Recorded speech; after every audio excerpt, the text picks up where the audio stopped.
Bueno, pues buenas noches a todas y todos. Sean bienvenidos nuevamente a este espacio de seminario interinstitucional de filosofías ancestrales.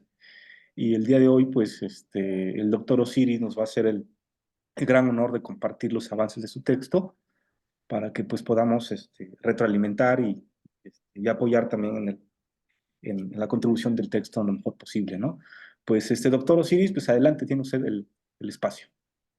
Muchas gracias, buenas noches a todos. Es un gusto poder aquí compartir estos avances y bueno, pues siempre agradecido por el espacio y el diálogo, la retroalimentación que podamos generar. En este sentido, bueno, les explico un poquito el contexto del trabajo.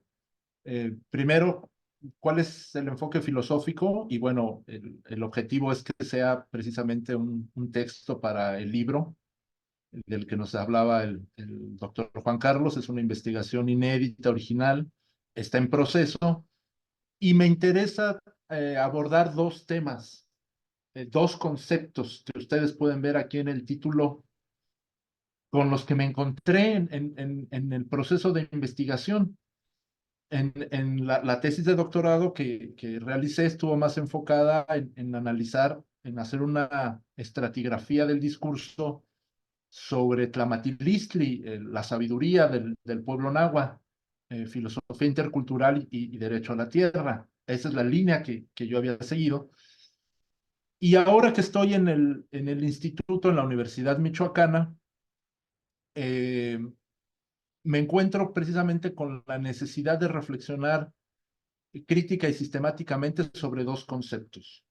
Uno, el de interculturalidad, que ustedes han de estar bastante familiarizados precisamente por el tema de las universidades interculturales, la polémica que hay o el diálogo, el debate que hay en torno a la interculturalidad y la inconmensurabilidad, que es un concepto filosófico que se ha utilizado más, por ejemplo, en la teoría de la ciencia, en estos debates, por ejemplo, entre Thomas Kuhn y Paul Feyerabend, pero aquí lo que yo intento es sacarlo de ese contexto de la teoría de la ciencia únicamente para aplicarlo al tema de la antropología filosófica y, como ustedes pueden ver, interculturalidad e inconmensurabilidad, filosofías originarias y pensamiento occidental.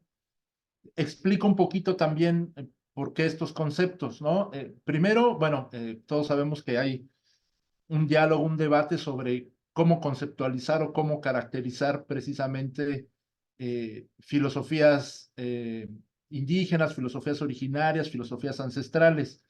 Yo en esta ocasión he escogido o he utilizado el término de filosofías originales, o originarias, perdón.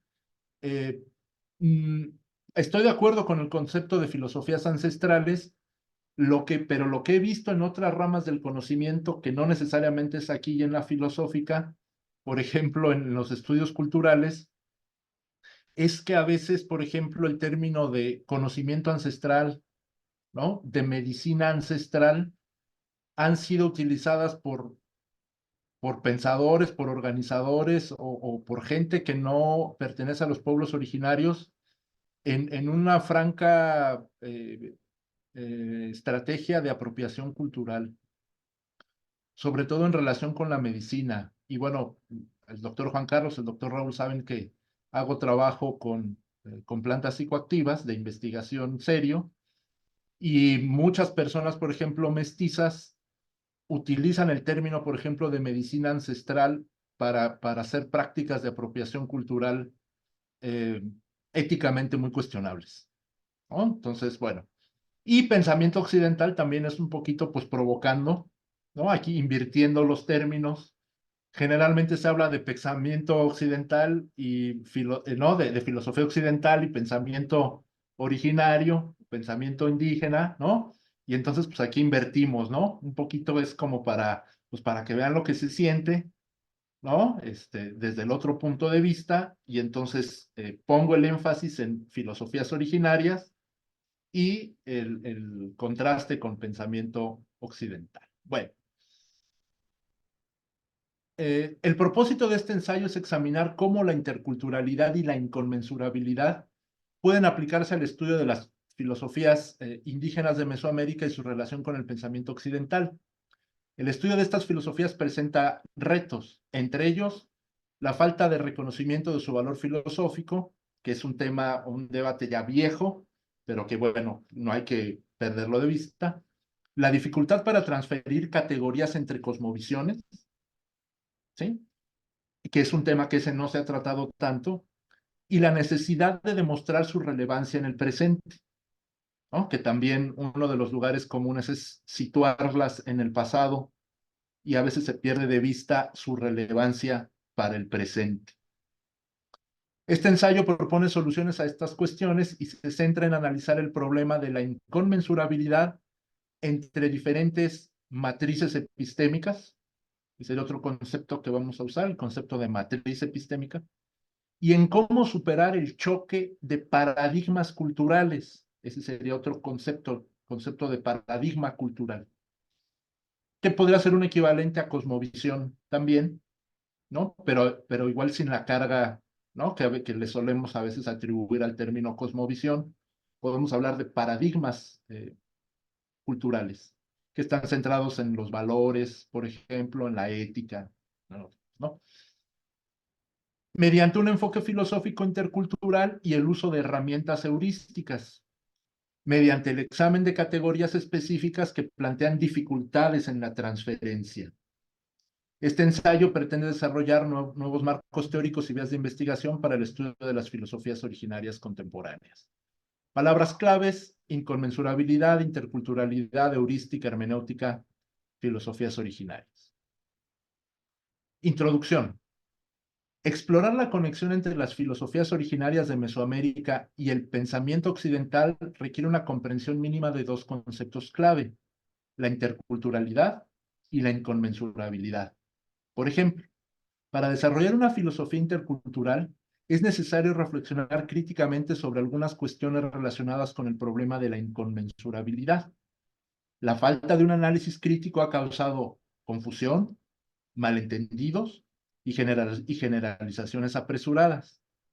La naturaleza controvertida de los paradigmas culturales procedentes de diferentes tradiciones y categorías exige un examen más profundo. Este ensayo profundiza en la actual controversia sobre la inconmensurabilidad, presentada inicialmente por Thomas Kuhn y Paul Feyerabend, los filósofos de la ciencia. Thomas Kuhn es conocido por un libro que se llama La estructura de las revoluciones científicas, y Paul Feyerabend por un libro que se llama Contra el método. Sin embargo, se concentra en examinar este debate y reflexión desde la perspectiva de la antropología filosófica y desde la filosofía de la cultura, en lugar de restringirlo a la teoría de la ciencia. Este enfoque pretende llamar la atención sobre los posibles obstáculos que surgen al intentar comparar los marcos epistémicos de las filosofías originarias y el pensamiento occidental. Uno de los retos más importantes a este respecto es la dificultad de transferir o traducir conceptos y categorías de una cosmovisión a otra. Es importante señalar que ciertas categorías siguen requiriendo una traducción o un equivalente, lo que hace intrincado el proceso de transferencia o traducción. ¿Por qué me interesa este tema? Bueno, pues muchos de los participantes precisamente aquí en este seminario nos hemos enfrentado a esa dificultad, ¿no? ¿Cómo traducimos? ¿No? Ya no es solo de un idioma a otro, ¿ah? Sino de una cosmovisión a otra, de un sistema de pensamiento a otro. ¿Hay equivalentes? ¿No hay equivalentes? Todos aquí nos hemos encontrado con que, ay, pues no necesariamente hay un equivalente, ¿no? En español, para esta palabra, para este concepto, para esta idea, ¿no? Bueno, y el tema es cómo lo resolvemos, ¿no? En situaciones en las que no se puede encontrar un equivalente, solo hay dos opciones: o bien aceptar la inconmensurabilidad y reconocer que es imposible una traducción exacta o clara, o bien tomar la iniciativa de interpretar y adaptar, salvando las distancias entre distintas visiones de mundo, filosofías o pensamientos que se fundamentan en matrices epistémicas diferentes, ¿no? Esto no solo aplica, por ejemplo, para las filosofías originarias y el pensamiento occidental, sino también, por ejemplo, la filosofía africana y el pensamiento occidental, o sea, todos los estudios de filosofía comparada, ¿no? Cosas que no se hacen muy a menudo, por ejemplo, es bueno, a ver, ¿cómo haríamos un estudio comparativo entre filosofía africana y filosofía china? ¿No? Claro que eso presenta retos o dificultades. Claro, Occidente, por una cuestión de poder, se toma como referente o como paradigma, pero el tema de la filosofía comparada se extiende, digamos, a otras tradiciones de pensamiento. Es imprescindible emplear la hermenéutica y la interculturalidad a la hora de facilitar la comunicación y el entendimiento. La inconmensurabilidad no se limita a la filosofía de la ciencia, sino que también la afecta aquí, igual hay que precisar, ¿no? A la filosofía de la cultura, ¿no?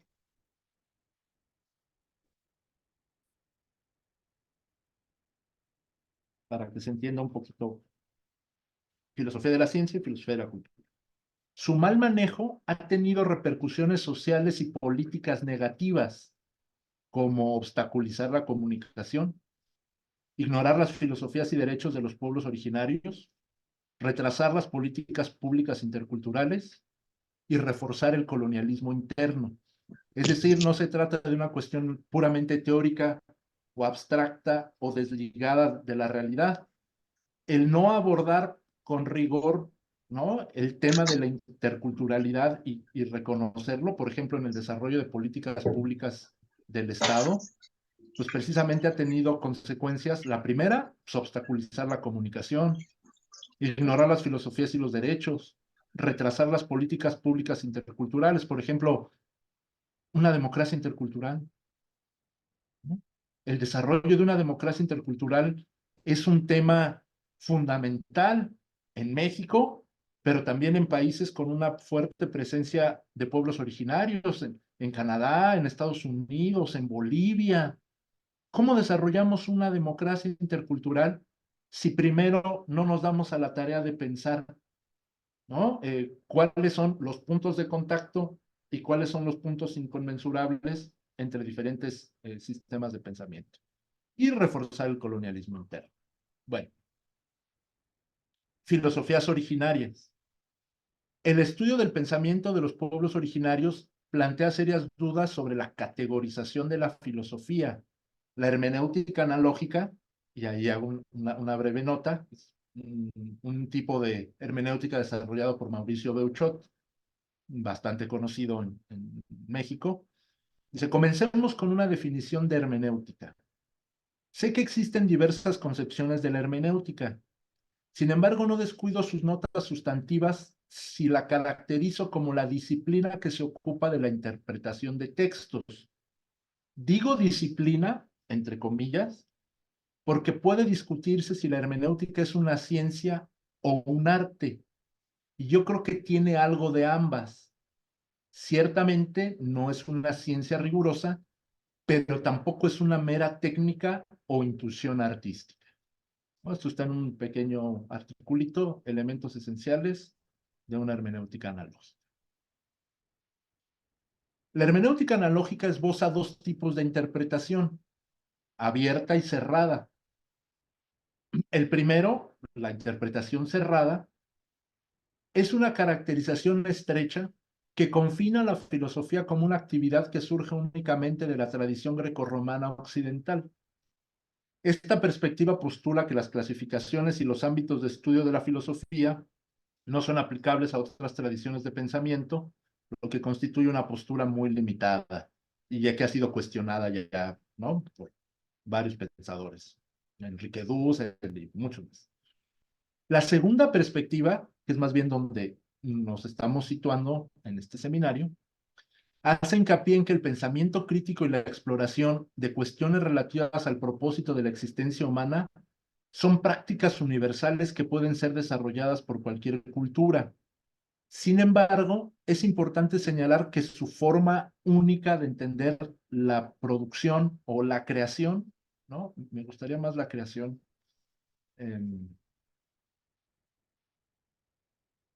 La creación de conocimiento puede influir. Además, la creación de conocimiento y la visión de mundo son comprensibles a través de las estructuras o procesos cognitivos de cada idioma indígena u originario. Esta visión de la filosofía es abierta y no dogmática.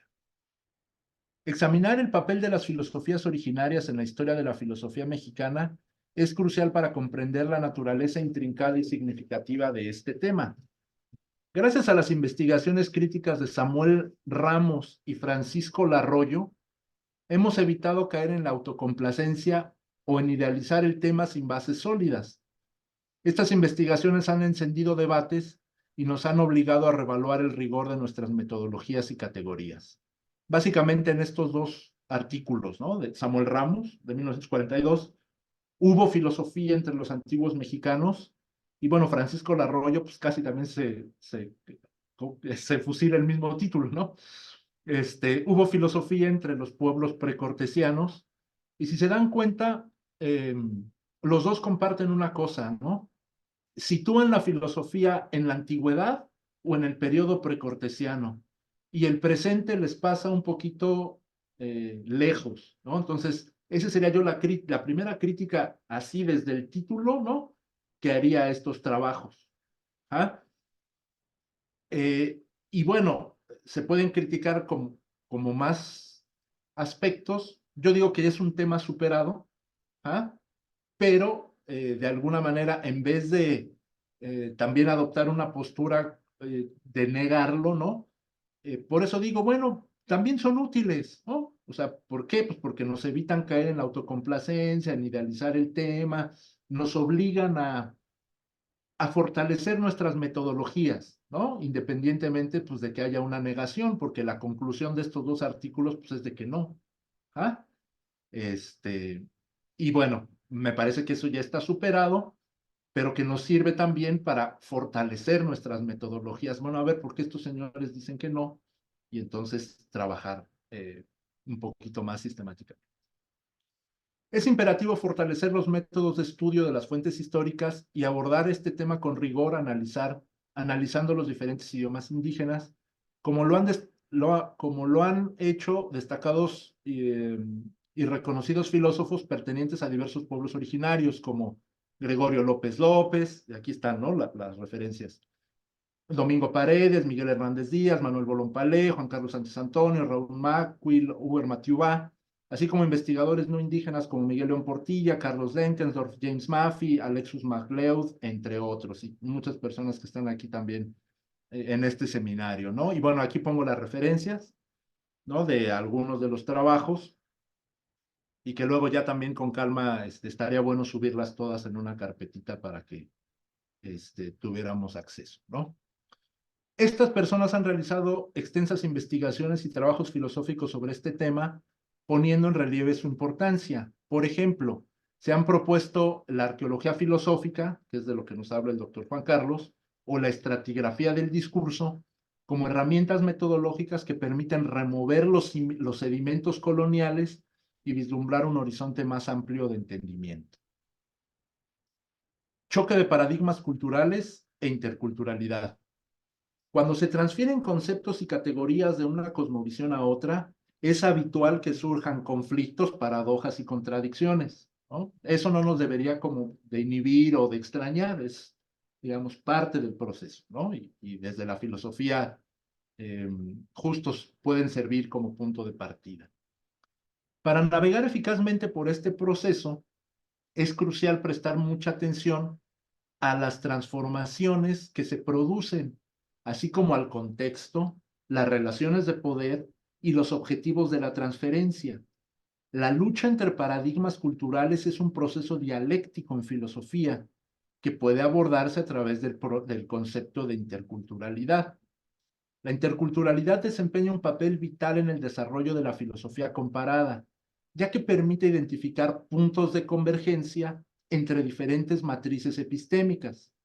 Si comprendemos la importancia de la interculturalidad a la hora de abordar los choques culturales, podremos promover un mayor entendimiento y cooperación entre las distintas cosmovisiones y sobre todo culturas. Y abro una cita. El pensamiento filosófico intercultural rechaza la idea de una cultura completamente pura como mito o ficción. Incluso la filosofía, una delicada creación de la cultura y la mente humana, no está exenta de este rechazo. Por lo tanto, el pensamiento filosófico intercultural se opone a cualquier pretensión europea o no europea que afirme una verdad filosófica única, exclusiva y absoluta. Termina cita. Esto viene en un libro de Rama Dalmal, Filosofía Intercultural. Es recomendable utilizar este enfoque para evitar un punto de vista dogmático, quedaría mejor. Destaca el papel fundamental de reconocer que el progreso y el desarrollo de cada cultura es un proceso continuo, susceptible de diversas influencias, especialmente a la luz de las recientes tendencias de la globalización. Por ejemplo, acabo de leer un artículo muy interesante sobre inteligencia artificial y idiomas de los pueblos originarios, ¿no? Que sería interesante, por ejemplo, abordar con otros ojos, ¿no? La creación de nuevas palabras, neologismos, para comprender los avances tecnológicos y los cambios sociales es crucial cuando se trata de los idiomas indígenas u originarios. Para reconocer la continua importancia y relevancia de las filosofías y conocimientos desarrollados por los pueblos o naciones, también aquí, ¿no?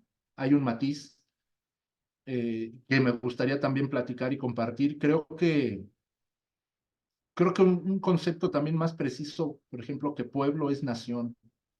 Nada más que, ¿no? En inglés, por ejemplo, se habla de First Nations, en otros lugares, y en México como que nos da miedito, sobre todo desde el gobierno, ¿ah? O desde la cultura hispanizante o mestiza dominante, hablar de naciones. ¿Ah? ¿Por qué? Pues porque las naciones originarias son anteriores al Estado-nación mexicano.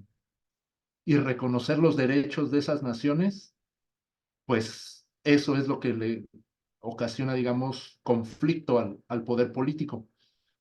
Pero desde una perspectiva filosófica, creo que es mucho más preciso hablar de naciones originarias. La nación de la lluvia, ¿no? La nación Nahua, la nación Birrárica, la nación Rarámuri, la nación Cora, la nación Ñañú.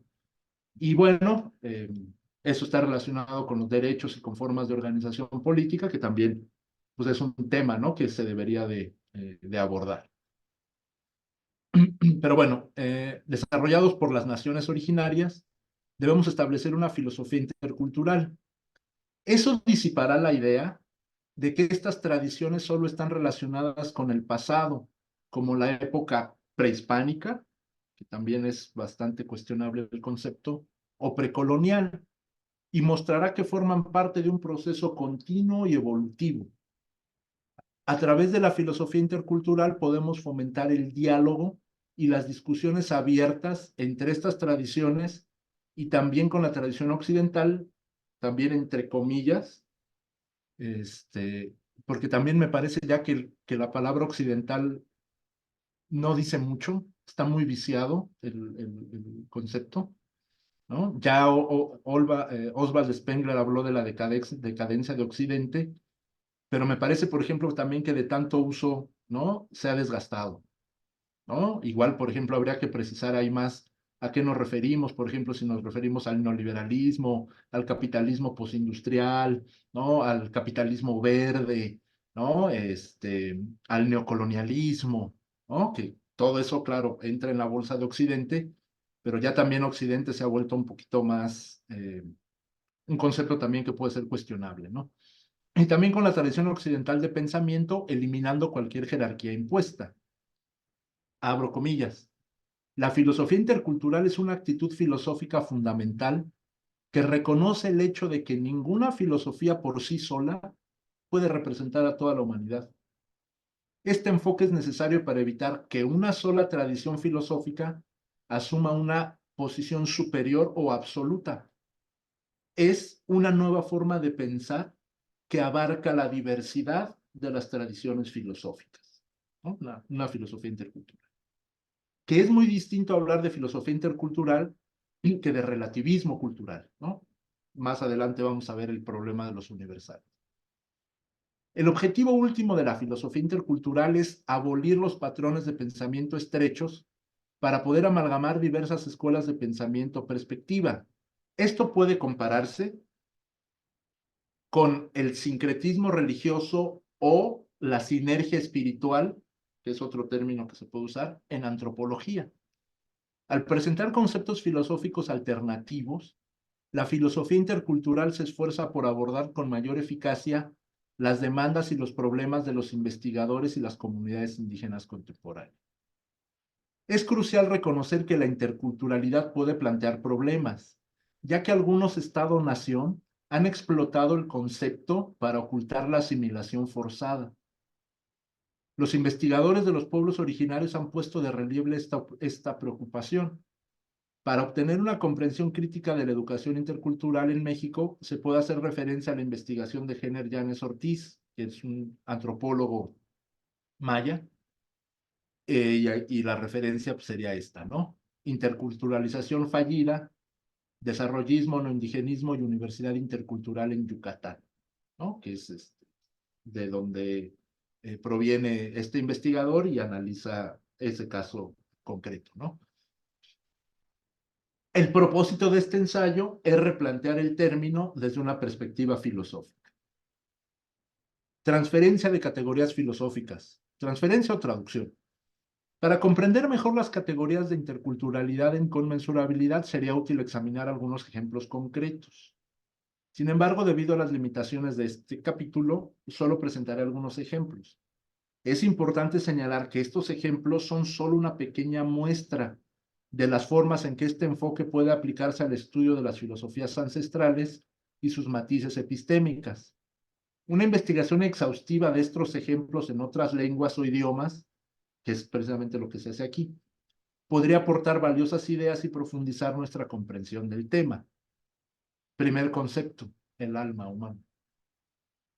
La categoría del alma tiene una inmensa importancia en el pensamiento occidental y la teología judeocristiana desempeñó un papel fundamental en su establecimiento como característica definitoria de los seres humanos. Durante la colonización, la idea de la posesión de un alma prevaleció entre los frailes evangelizadores cuando se encontraron con diversas formas de pensar. La polémica de Valladolid, que se realizó en 1545, fue un debate filosófico, precisamente, en la que se vieron envueltos Ginés de Sepúlveda, un abogado, y Fray Bartolomé de las Casas, un fraile dominico, giró en torno a este tema, con la creencia de que los individuos sin alma no eran considerados seres humanos. De hecho, lo que se estaba debatiendo era el tema de la guerra justa, es decir, si la guerra de colonización y conquista era justa. Y Ginés de Sepúlveda decía que era justa porque las personas pertenecientes a los pueblos originarios no tenían alma, según él, y entonces que eso justificaba la conquista. Fray Bartolomé de las Casas, por el contrario, decía que no, que sí tenían alma, ¿ah? Y que eso no justificaba la conquista, ¿no? Es interesante, ¿no? Porque, bueno, para un fraile, pues precisamente su campo de estudio, sobre todo en el siglo XVI, o su campo de acción, pues era precisamente la salvación de las almas, ¿no? Entonces, si a un fraile le quitas el concepto, lo dejas un poco en el aire. Giro en torno con la comprensión del reto que supone trasladar esta categoría se aclara a través de un análisis filológico o de una arqueología filosófica, como propone el doctor Juan Carlos, o de una estratigrafía del discurso. La dificultad radica en su conexión con la antigua tradición griega y el significado adicional que ha adquirido con el paso del tiempo. En consecuencia, encontrar un equivalente en las lenguas y cosmovisiones indígenas es una tarea compleja que pone de manifiesto el choque de paradigmas culturales. El término griego psique se tradujo al latín como ánima y de allí pasó al castellano alma. ¿Qué tenemos ahí? Un triple movimiento, ¿no? Psique en griego no necesariamente se reduce a lo que en latín se tradujo como ánima, ¿no? El concepto de psique en griego es mucho más amplio y un estudio, por ejemplo, eh, más amplio de los alcances del concepto psique en la cultura griega es el de Erwin Roth, así, ahorita lo pongo en el chat, y así se llama el libro, Psique. Es, a mi juicio, el trabajo más completo que se ha realizado sobre un análisis de este concepto. Erwin Roth era un filólogo del siglo XIX y su principal obra, su principal aportación es este libro que se llama Psique. De ahí se tradujo al latín como ánima, que está relacionado como aquello que anima, aquello que le da movimiento, y de ahí pasó al castellano alma.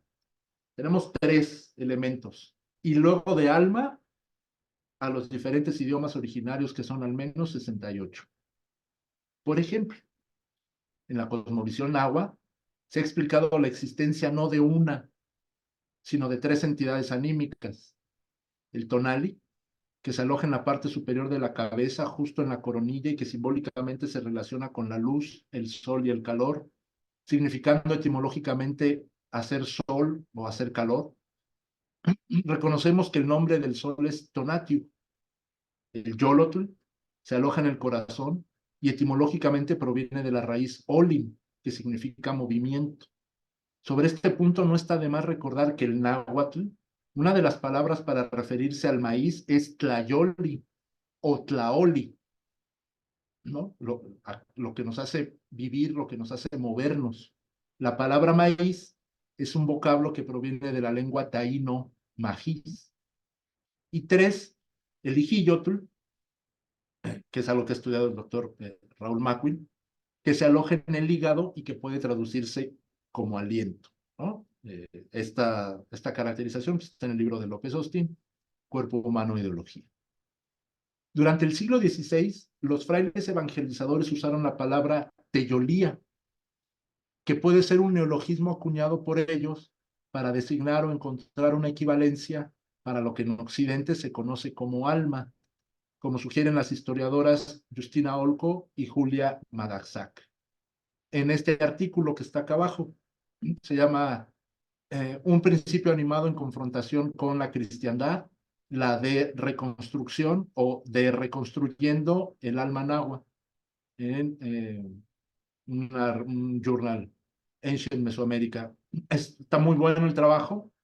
Desafortunadamente no hay traducción al español. Vamos a pedirle a la doctora que haga una versión o vemos cómo lo arreglamos. Pero es interesante ahí el análisis que hacen estas historiadoras. Hacen una deconstrucción, ¿no? Y a grandes rasgos, precisamente lo que señalan es que esta palabra teyolía, que puede analizarse como te, que hace referencia a persona, ¿no? Gente.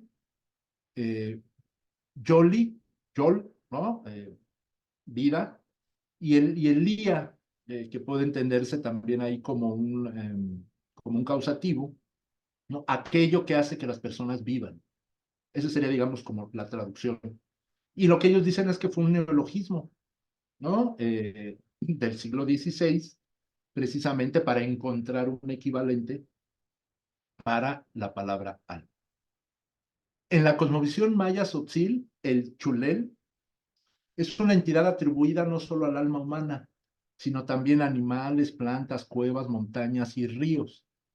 Aunque la categoría de chulel se traduce a menudo como alma o espíritu, tiene un significado más amplio en el pensamiento maya. Por ejemplo, dos interpretaciones filosóficas son las siguientes. Según Manuel Bolón Palé, el chulel es un principio basado en dos conceptos ético-epistémicos: conciencia o conocimiento, chulel, y corazón o esencia, ontón u ontonil. ¿Vale? Esto está en Manuel Bolón Palé, perdón, Maíz Chulel, en este libro de Raúl Trejo Villalobos, Filosofía de los Pueblos Originarios, editado por la Universidad Autónoma de Chiapas. Y en este mismo libro, Roberto Santís Pérez considera el chulel como episteme, conocimiento o racionalidad. El origen del chulel no está simplemente en alguna idea o materia, sino en ambas. ¿Qué es lo que tenemos aquí? Por ejemplo, hay, por ejemplo, escritores o investigadores que hablan de, inclusive, de mundo chulel, ¿no? No solo como un concepto, ¿no? A menudo se le traduce como alma o espíritu, pero desde una perspectiva filosófica, pues aquí tenemos otras dos propuestas. Podemos estar de acuerdo o no, ¿ah? Pero lo interesante es ver el proceso y las dificultades. Bolón Paley, por ejemplo, lo identifica con conciencia o conocimiento, ¿no? Y Roberto Santís considera el chulel como episteme, ¿no? Que también es conocimiento, racionalidad. Entonces aquí vemos el matiz, ¿no? No es lo mismo solamente entenderlo como alma o espíritu, pues que entenderlo como conocimiento, ¿no? Entonces, en esos matices es donde precisamente está el filo filosófico. Esto es algo también que platicamos con algunos escritores mayas Tzotzil, ¿no? En un diplomado que tomé, tenía como profesora Miquel Ruiz, que es escritor, que ha escrito novelas precisamente bilingües en Tzotzil y en Castilla. Y bueno, él era el que más o menos un poquito, y con Susi Benzulum, que es poeta también, maya Tzotzil, y con ellos platicábamos precisamente esta idea de que se puede hablar de mundo chulel, ¿no? Que es algo más amplio que alma o espíritu. Bueno, saber sentir. En el idioma náhuatl, la lengua náhuatl, perdón, tiene una forma diferente de categorizar el conocimiento y las emociones en comparación con la tradición occidental. El náhuatl, el verbo mati, significa saber y sentir simultáneamente. Esto revela áreas potenciales para la exploración filosófica si investigamos a fondo los idiomas originarios. El verbo mati ilustra que en la cosmovisión náhuatl no hay separación entre conocimiento y emociones. Esto contrasta con la perspectiva occidental que las considera facultades opuestas. El náhuatl, el conocimiento o el saber, más preciso, no puede existir sin las emociones.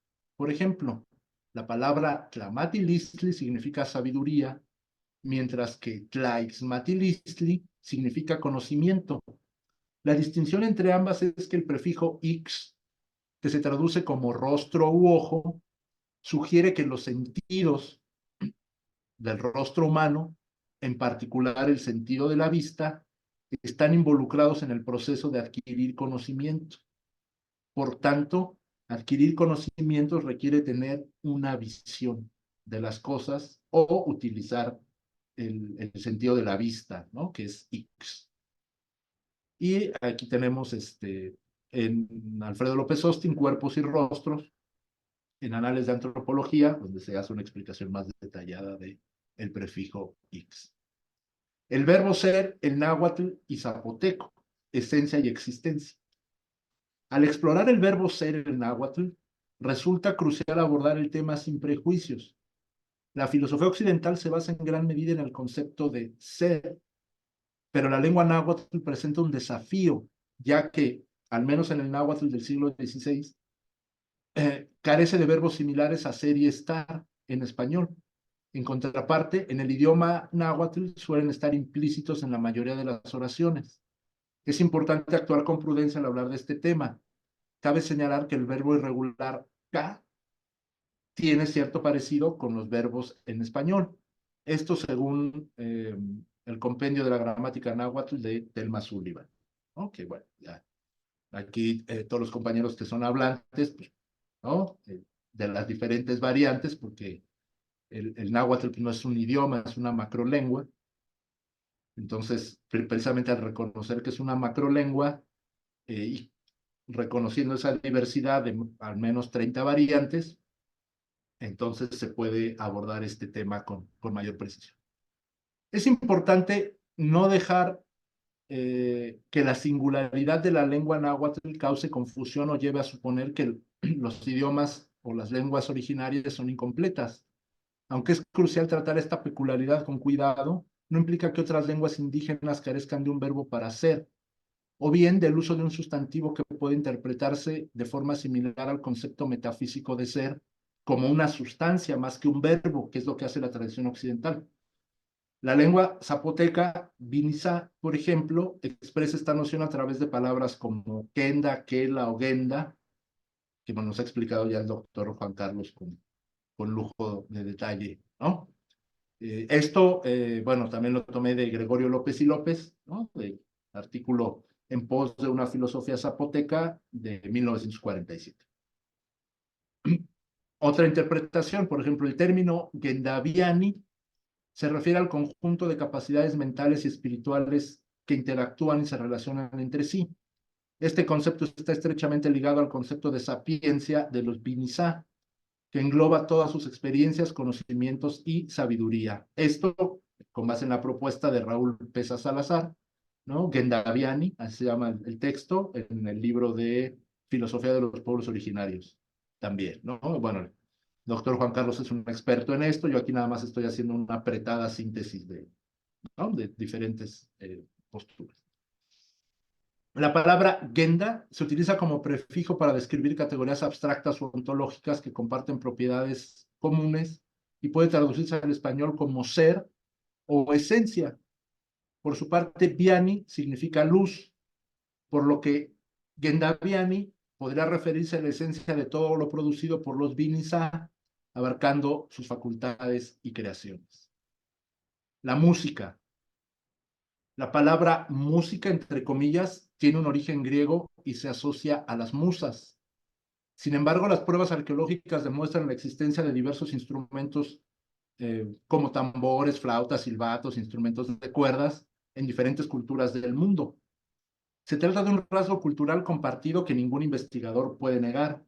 Sin embargo, en la lengua náhuatl existen dos palabras para designar a la música: tlatzotzonalistli, que significa el arte de hacer retumbar o resonar las cosas, y tlapitzalistli, que significa el arte de hacer resoplar las cosas.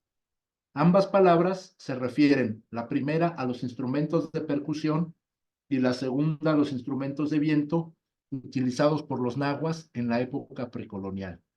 Y este ejemplo me gusta mucho porque, o sea, si nosotros nos vamos a la evidencia arqueológica, pues vamos a encontrar tambores, por ejemplo, en todas las culturas del mundo, ¿no?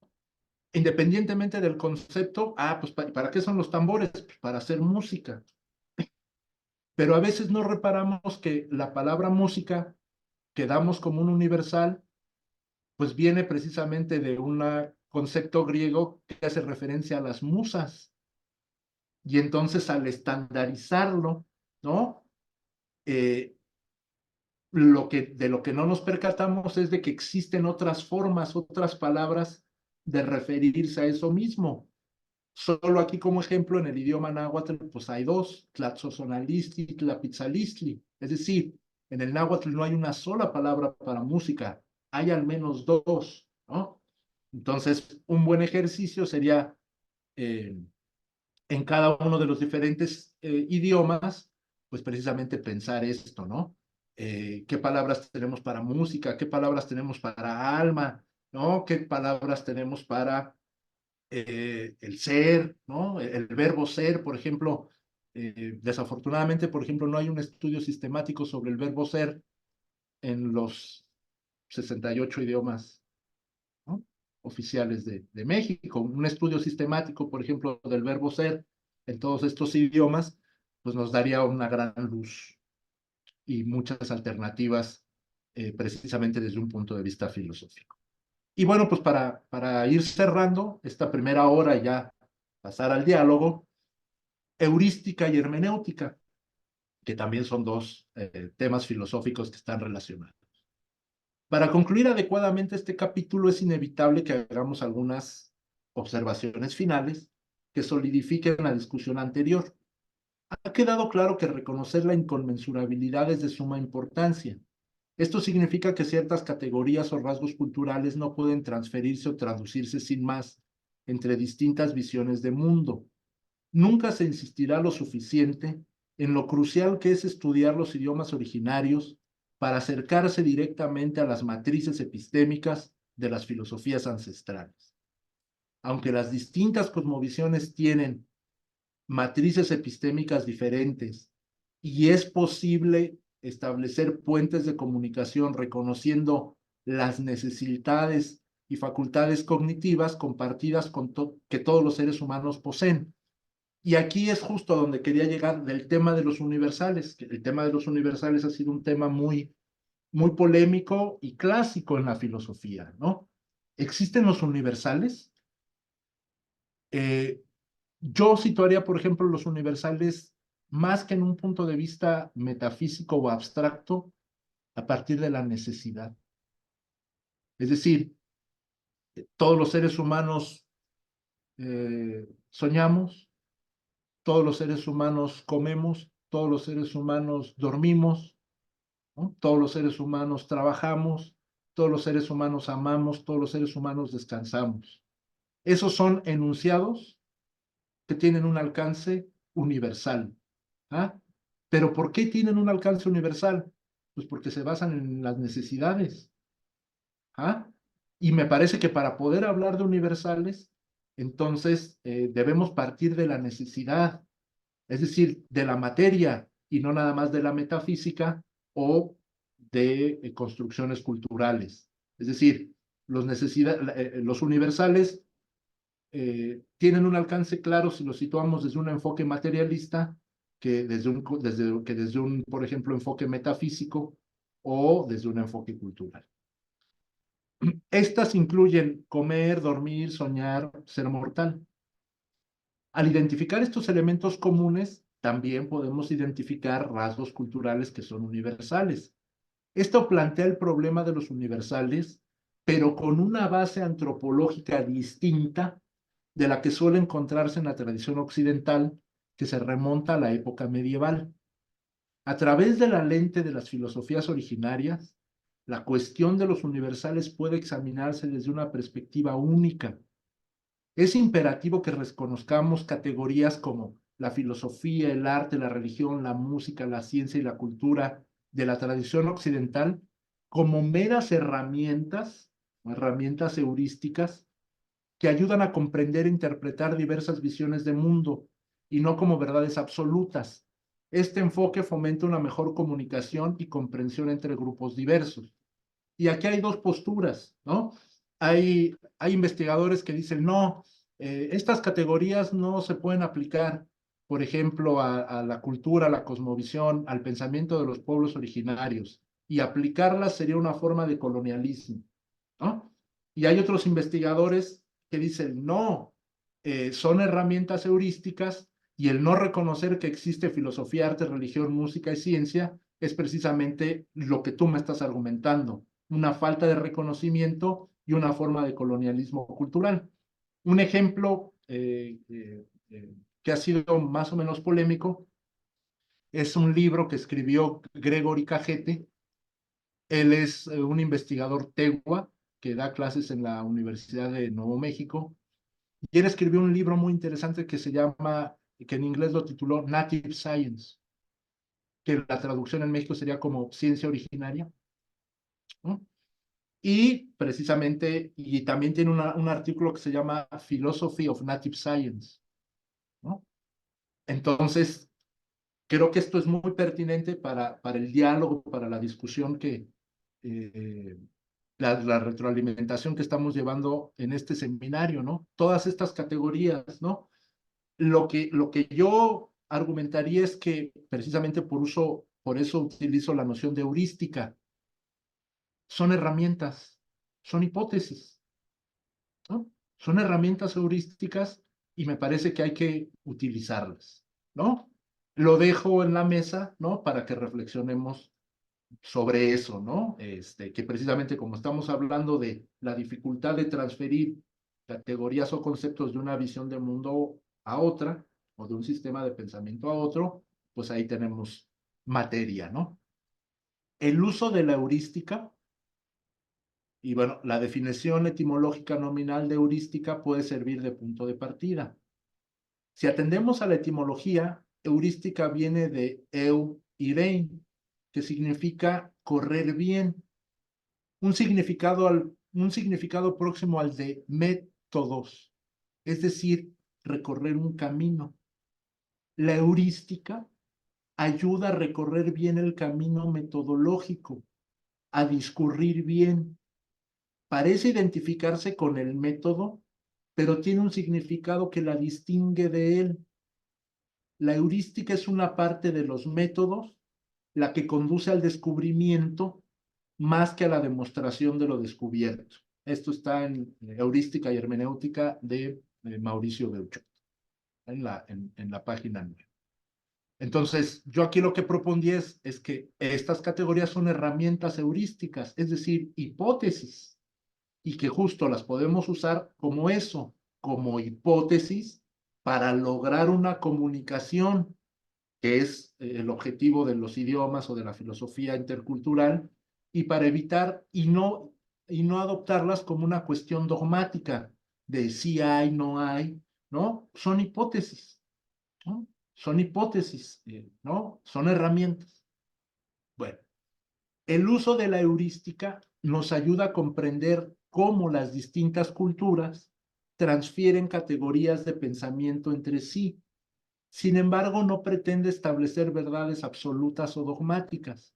Por el contrario, estas herramientas heurísticas actúan como hipótesis para ayudar a crear analogías o equivalencias que permitan la comunicación. Es importante reconocer las limitaciones y fronteras que existen durante la transferencia, traducción o interpretación de símbolos y rasgos culturales.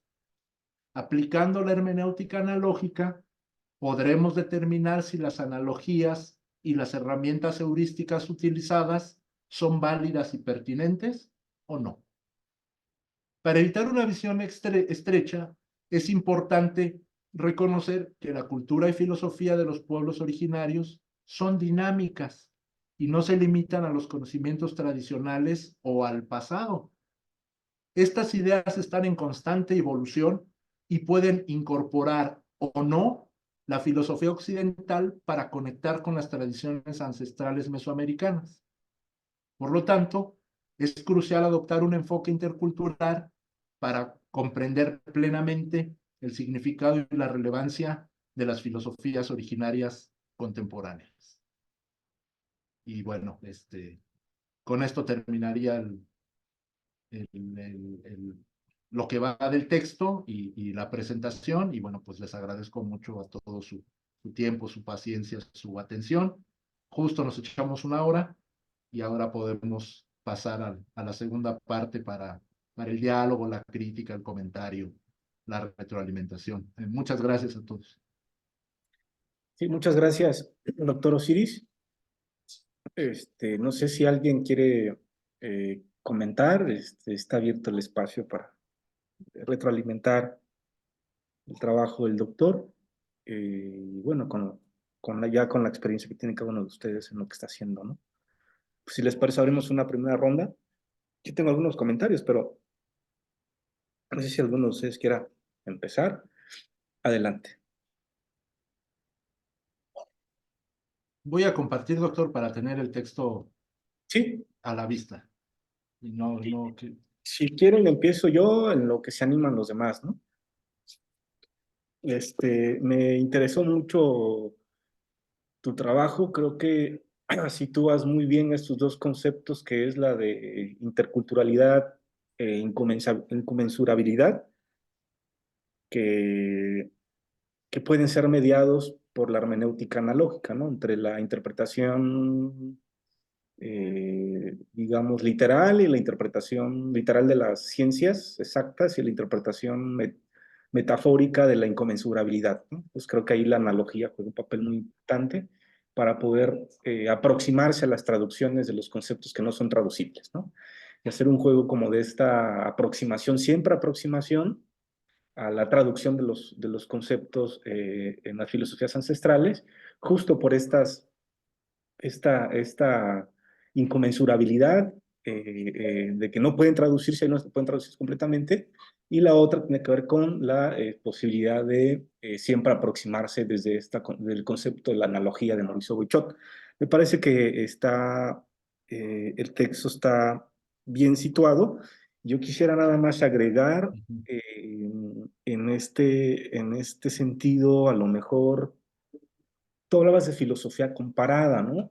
ujú, ujú, Y algo de lo que yo carezco, y estoy hablando de mi persona, es pasar de la filología comparada a una filología intercultural, pero en un sentido arqueológico. Nos falta. Es decir, ¿qué quiero decir con esto? sí, sí, Regresar a las raíces de las lenguas, pero un estudio no comparativo, sino a lo mejor comparativo para empezar, y después ujú, entramos al intercultural, pero ya en las raíces.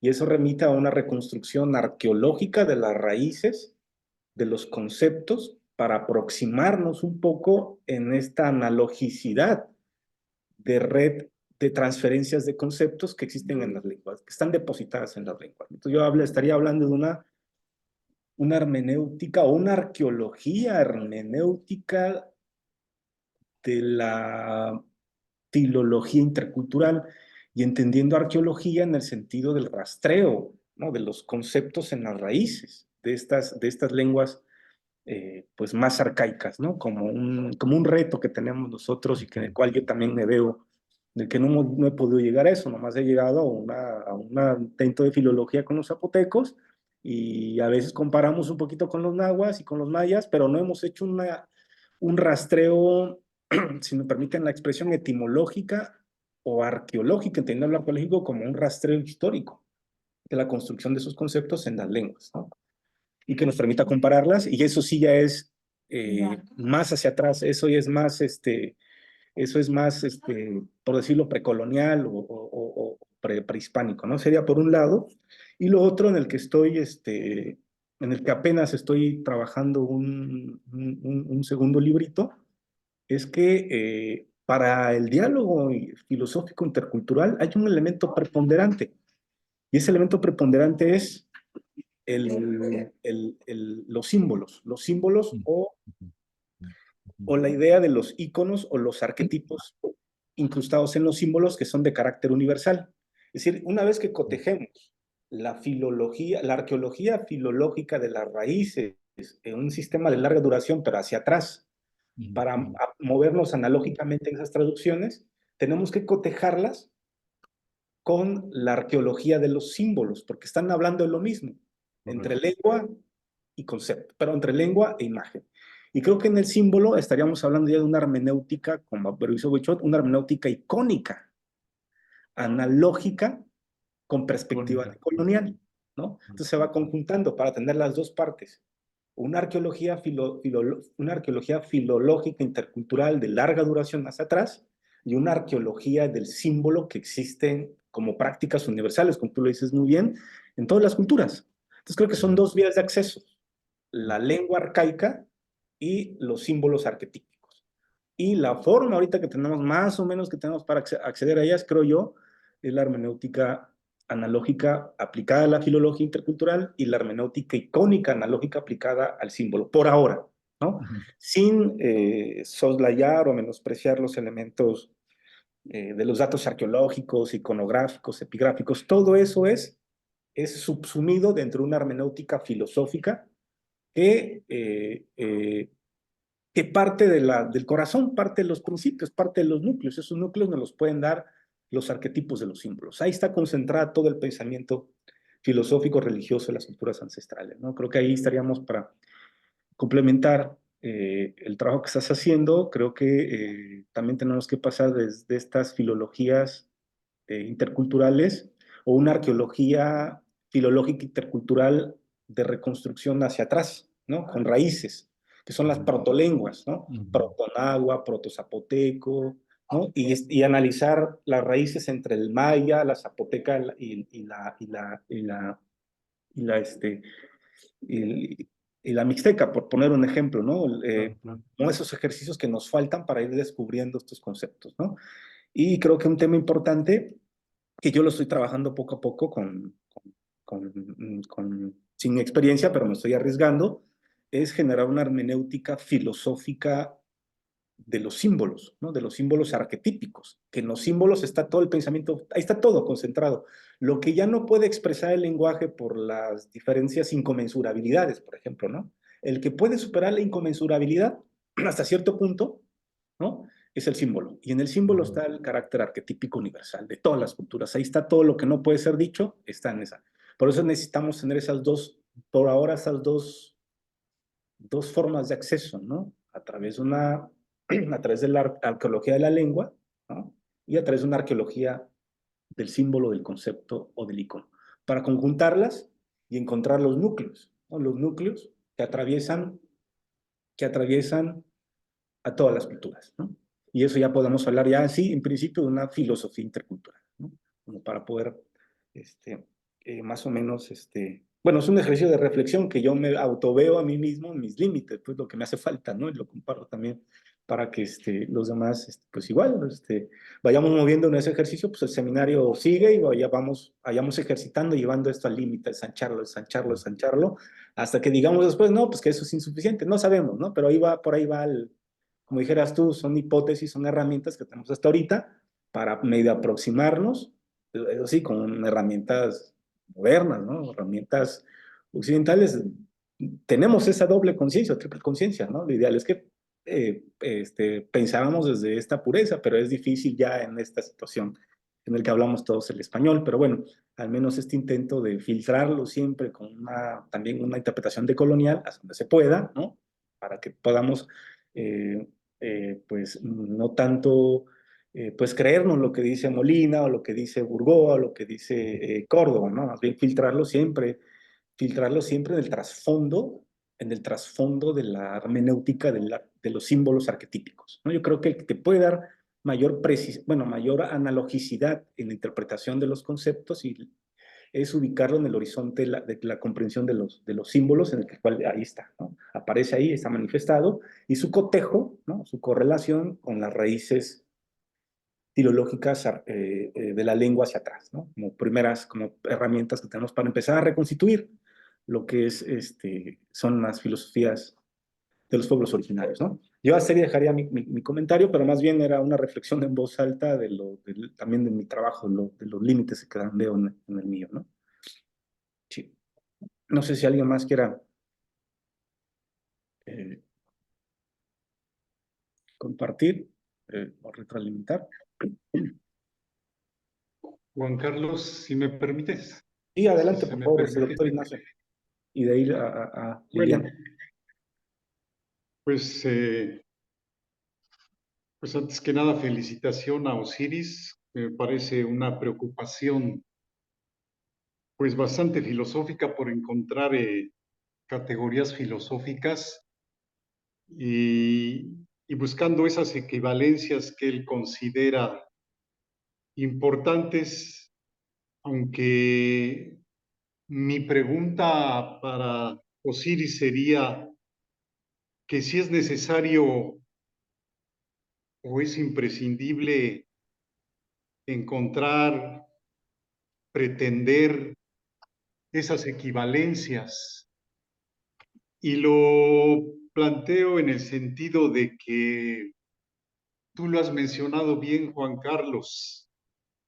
Creo que la arqueología filológica, que es importante,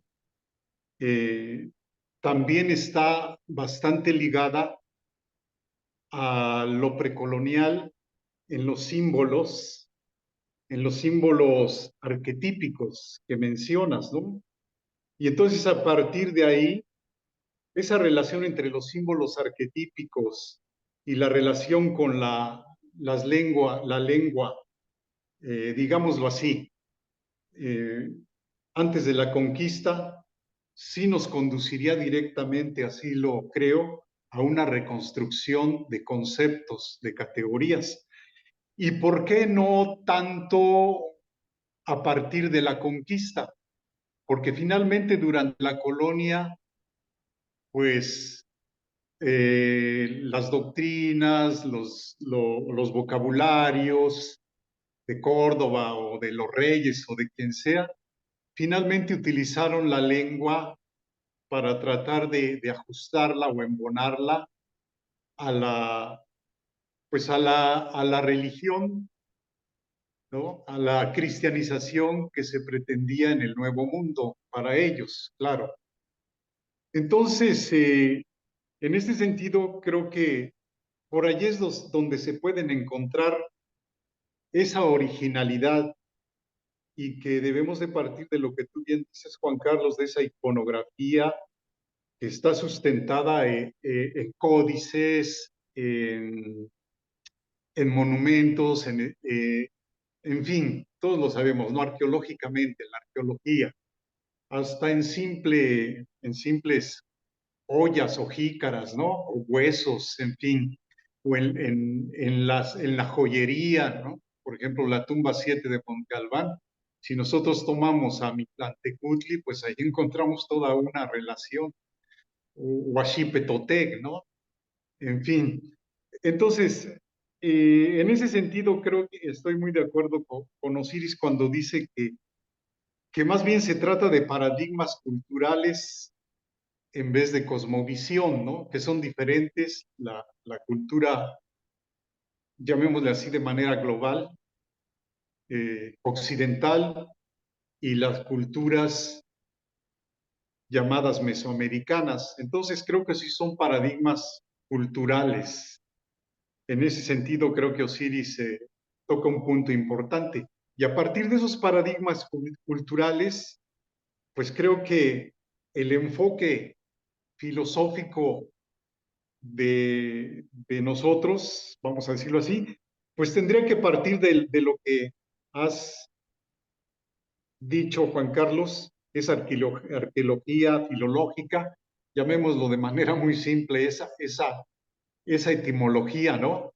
De los idiomas y tomando en cuenta esa interrelación, esa plasmación, interdependencia entre esos signos, esa iconografía, esos símbolos y esa iconografía y la lengua para poder encontrar esa relación que nos conduciría a reconstruir y tomar con cuidado, y aquí sí lo digo sin menosprecio, por supuesto, porque también es una herramienta, tomar con cuidado el legado de vocabularios, de doctrinas que nos dejaron algunos con buena intención, ¿no? Pero con el objeto de cristianizar, de adoctrinar, crearon sus obras que llegaron hasta nosotros, ¿no? Como la que tú manejas, Juan Carlos, que la manejas muy bien, pero también hay que tomarlas con cuidado.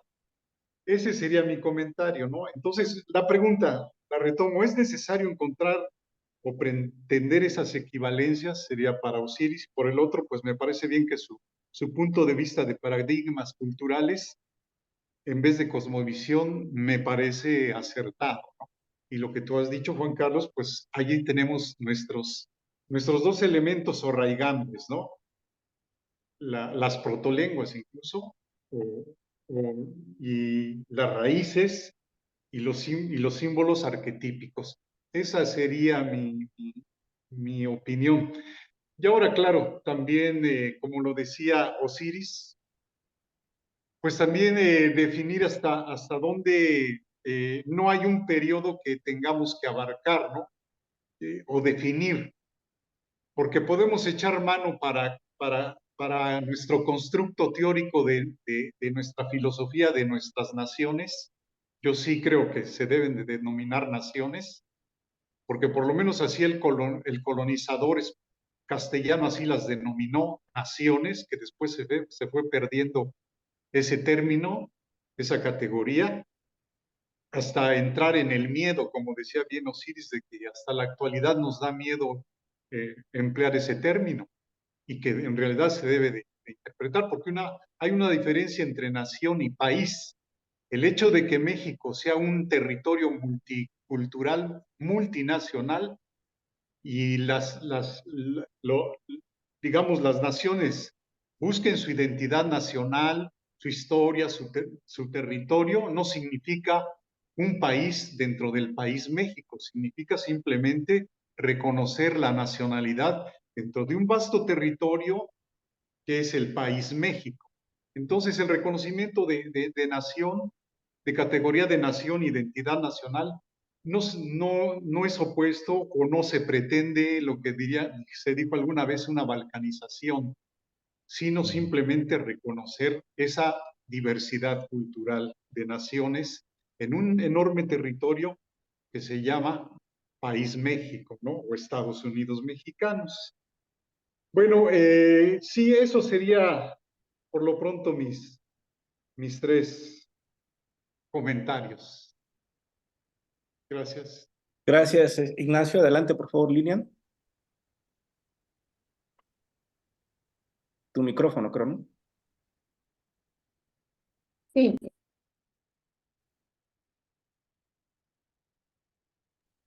Se volvió a apagar. felicitaciones al doctor. Pues yo tengo igual tres comentarios. Hace poco tiempo tomé un seminario de construcción de objetos de estudio con Jorge González en el SEICH de la UNAM. Y él nos decía que pues el científico es un conocimiento que se caracteriza por utilizar metalenguajes.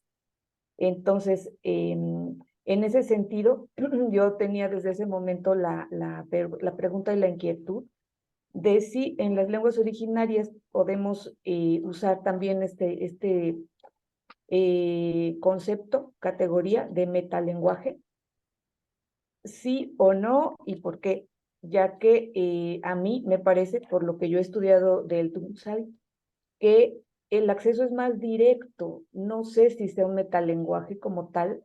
He notado que muchos hablantes no se van a las etimologías, por llamarles de alguna manera, de la propia lengua, ¿no? Pero ese conocimiento profundo está en los haceres, sino tanto en los discursos, ¿no? Entonces, ahí ese punto se me hace como bastante interesante también, ¿no? ¿Y por qué hablo de estas cuestiones de los metalenguajes? Porque aparte de que probablemente tengo la intuición de que podemos tener un acceso más directo a las cadenas de significado, más inmediato, entre muchas comillas. También, pues noto que siempre se nos está exigiendo a quienes estamos en estos ámbitos que proporcionemos, ¿no? Que informemos qué metodología estamos utilizando. Y pues también entiendo que es con toda la razón porque estamos en este ámbito, ¿no? O algunos con un pie aquí y otro en otro lugar, pero de cualquier manera estamos dentro del ámbito académico y que se nos pues exija esa información, esa ruta o ese camino, como bien comentaba el doctor Osiris, pues bueno, es totalmente válido. Y siento que de repente sí nos solemos como atorar ahí un poquito, ¿no?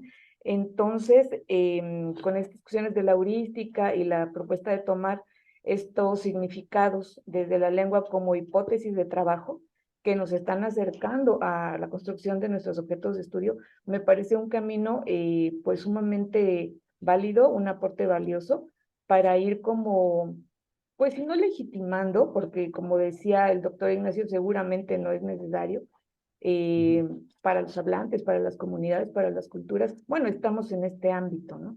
Entonces, la tercera cuestión es que, pues bueno, tal vez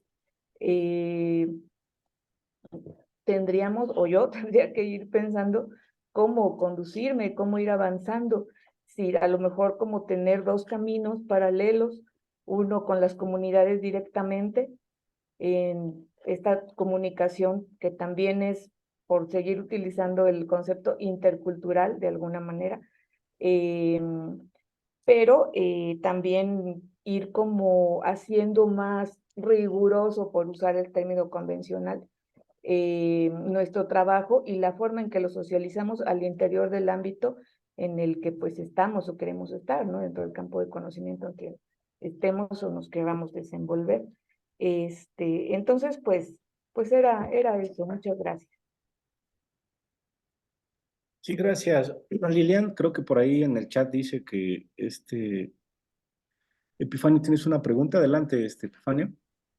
Sí, buenas noches y gracias por retomar el seminario, doctor, porque muchos alumnos en mi caso, ¿no? Tenemos como que este alguien tiene que empujarnos un poco para que luego volvamos a retomar las riendas, ¿no? Estamos en eso. Fíjese que, bueno, tengo una pregunta, al doctor.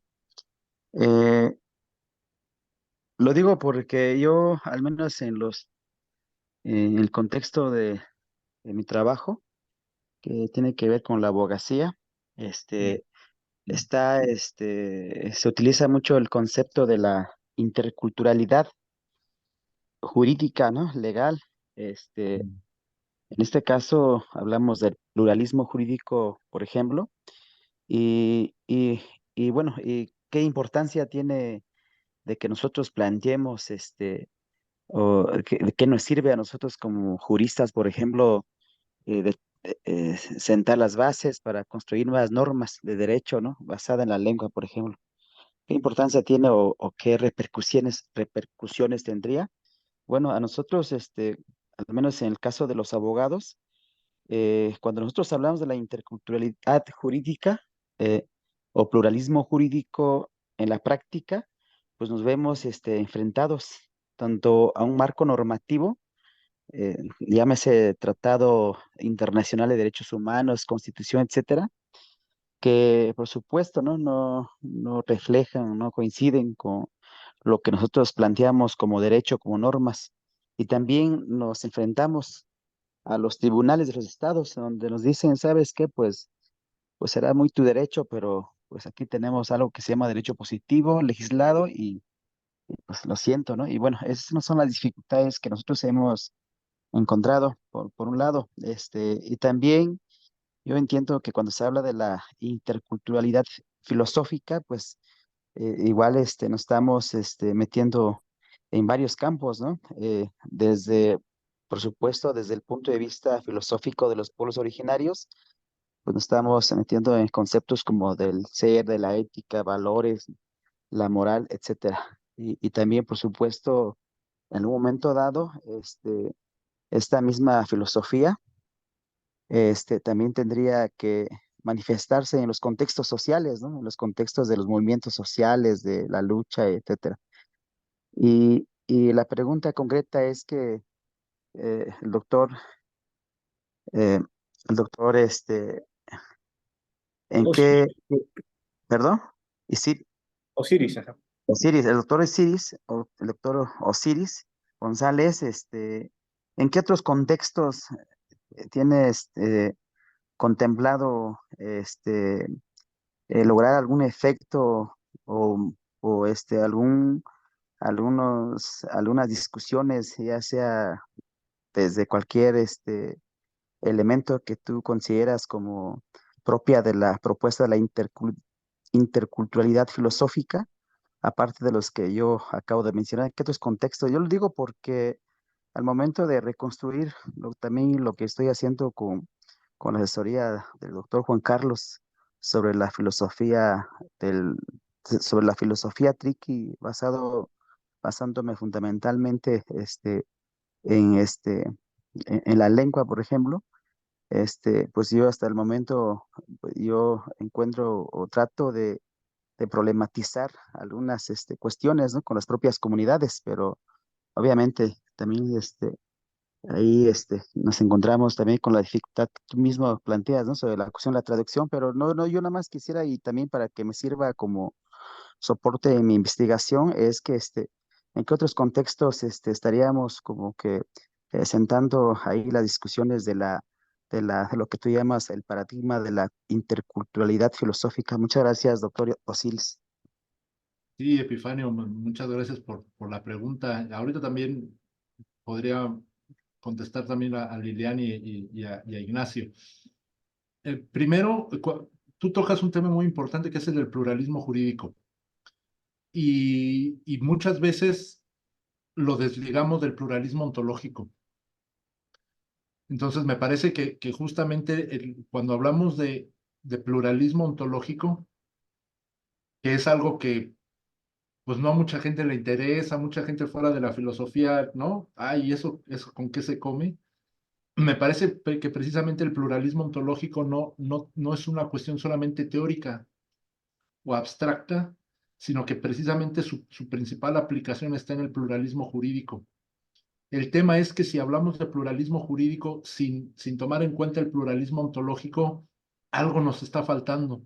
Porque como tú dices, bueno, sí, yo llego y me dicen, mira, hay un tratado, está la Constitución, está esta ley, ¿no? Ajá, esto es derecho positivo juzgado y lo demás no me interesa, ¿no? Ahí hay un problema. Ahí hay un problema fuerte y muy fuerte y grave que repercute en la vida de las personas, ¿no? Entonces, aparte de la filosofía o del derecho, eh, ¿en qué otros ámbitos aplica o es útil el término de interculturalidad en la educación y en la política? ¿Vale? Entonces, si te das cuenta, ya tenemos cuatro por lo menos, ¿no? Cuatro áreas bien definidas. ¿Ah? La educación, la filosofía, el derecho y la política, ¿no? Cuando hablamos, por ejemplo, de desarrollar una democracia intercultural, esa sería como la última parte del eslabón, ¿ah? Porque para llegar a una democracia intercultural, pues tenemos que basarnos en un pluralismo jurídico, y ese pluralismo jurídico tiene su fundamento en un pluralismo ontológico, ¿ah? Y ese pluralismo ontológico, que es precisamente de lo que estamos hablando aquí, es difícil que se desarrolle si no adoptamos una educación intercultural, ¿no? El tema, por ejemplo, de la interculturalidad que ha resultado problemático es que el Estado o las políticas, el desarrollo de políticas públicas, solo han enfocado la interculturalidad para un lado, ¿ah? Es decir, se exige la interculturalidad, lo que decía Henner Yanes, ¿no? La interculturalidad como un mecanismo de asimilación forzada. ¿Ah? Entonces, a las personas provenientes de los pueblos originarios sí se les exige una interculturalidad para que se adapten o se ajusten, ¿no? A un paradigma dominante. ¿Ah? Y a las personas eh, eh, mestizas, de contextos urbanos, extranjeras, descendientes ¿no? De españoles o de otros pueblos de América Latina, pues ni se fomentan ni se les exige ningún tipo de interculturalidad, ¿no? Entonces hay un desbalance, ¿no? Hay una falta de equilibrio en las relaciones de poder, y justo lo interesante de reflexionar sobre esto desde un punto de vista filosófico es que no solo es una cuestión teórica o abstracta, sino que tiene repercusiones sociales muy concretas, y que efectivamente, por ejemplo, eso ha llevado a la falta de desarrollo de políticas públicas más justas y más equitativas en diferentes ámbitos, ¿no? De la educación, de la economía, de los derechos, ¿ah?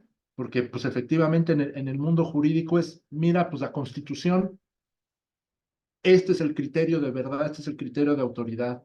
La Convención de Derechos Universal de los Derechos Humanos, o esta ley, ¿no? Un avance ha sido, como tú lo sabes mejor que yo, el reconocimiento de los derechos de los pueblos originarios, ¿no? Sobre todo a nivel internacional con la declaración de la ONU. ¿Qué ha pasado en México? Pues que eso no se ha llevado a la práctica, ¿no? Por muchas cosas, por el miedo a reconocer las naciones, ¿no? El concepto de nación, como bien decía Ignacio, y muchos otros. De hecho, tengo entendido que ahora el 5 de febrero el presidente de la República va a presentar varias reformas constitucionales. Y entre esas reformas constitucionales, al parecer, vamos a ver, ¿no? Pago por ver, como dicen en el póker, va a presentar una relacionada con los derechos de los pueblos originarios. Vamos a ver hasta dónde, por ejemplo. Vamos a ver, por ejemplo, si efectivamente hay una iniciativa que respete, por ejemplo, el espíritu de los acuerdos de San Andrés, o no. Y eso va a ser una buena, una buena prueba, ¿no? Entonces, bueno, es lo que yo te podría decir al respecto de tu pregunta, ¿no? Que además de la filosofía o el derecho, está la educación y está la política, ¿no? La democracia intercultural, nos debemos una democracia intercultural, ¿no? Que sea más justa y que sea más equitativa, pero no podemos llegar, es método, ¿no? No podemos llegar a una democracia intercultural sin método, es decir, sin pasos eh, previos, ¿no? Entonces, bueno, es lo que yo te podría decir, o lo que yo te podría compartir, Epifanio, sobre qué otras áreas, en qué otras áreas, para qué otras áreas sería útil el concepto de interculturalidad y para el concepto de ciudadanía, ¿no? Tú que eres abogado, ¿no? Y que estás más familiarizado precisamente con este choque de paradigmas culturales en tu práctica diaria, pues para repensar el concepto de ciudadanía con otras bases, ¿no? Y no seguir, por ejemplo, un pensamiento dogmático, ¿no? De, pues esta es la Constitución, esta es la ley, ¿no? ¿Ah? Por eso la hermenéutica. Tú como abogado sabes muy bien que la Constitución está sujeta a interpretación. ¿Ah? ¿Con qué bases hacemos esa interpretación? Pues justamente para eso es para lo que estamos trabajando, ¿no? Para tener herramientas más sólidas para poder hacer la interpretación eh, tanto de la Constitución, ¿no? Como que es en el ámbito jurídico, pero también, como decía el doctor Juan Carlos, de los códices, ¿no? ¿Cómo vamos a interpretar la iconografía, ¿no? Y un poquito, por ejemplo, retomando lo que decía Ignacio, ¿no? Compañero Ignacio, no necesariamente es forzoso, ¿no? Buscar esa equivalencia. Sin embargo, bueno, pues los idiomas son una herramienta de comunicación, ¿no? Y entonces, estas simplemente son hipótesis o herramientas que nos sirven, pues, para mejorar nuestros ejercicios de comunicación en un contexto político y social donde la falta de comunicación ha derivado en injusticias o en el diseño de políticas públicas que no necesariamente son las más adecuadas. Otro ejemplo de interculturalidad en la medicina, ¿no? Muchas veces también la medicina occidental es bien dogmática, ¿no? Los médicos están en una posición de poder e inclusive, por ejemplo, a veces son muy discriminadores o muy despectivos frente a otro tipo de saberes, ¿no? No solo los de los pueblos originarios, sino inclusive de otras tradiciones de pensamiento. Les voy a compartir algo como muy personal. Cuando mi mamá estaba enferma, ella tenía cáncer. Y cuando estaba en el hospital, lo que le quitaba a ella el dolor era la acupuntura, que proviene de la tradición china, entonces, etcétera, ¿no? O sea, no era medicina tradicional de aquí. Lo que a ella le quitaba el dolor era la acupuntura. Yo tenía que meter a escondidas al hospital a un acupunturista para que le quitara el dolor, porque los médicos del IMSS o de privado eran bien dogmáticos y no aceptaban porque decían, no, ay, acupuntura, no, eso es de charlatanes, no, no, eso ni sirve. Lo que a mi mamá, lo que al paciente le quitaba el dolor era la acupuntura. Y el médico, ¿no? En su dogmatismo, en su posición de poder, decía, pues eso no sirve, ¿no? Yo como hijo del paciente o de la persona enferma, pues yo le voy a hacer caso a la necesidad de mi paciente que me está diciendo, esto es lo que me funciona, y entonces, pues, independientemente de lo que diga el médico, pues yo lo hago, porque era para aliviarle el dolor o el sufrimiento a una persona. Entonces, otro concepto donde aplicaría, o otra área donde aplicaría, por ejemplo, este concepto de interculturalidad, pues sería la medicina, ¿no? Que muchos que trabajan directamente en las comunidades, pues conocen mejor que yo.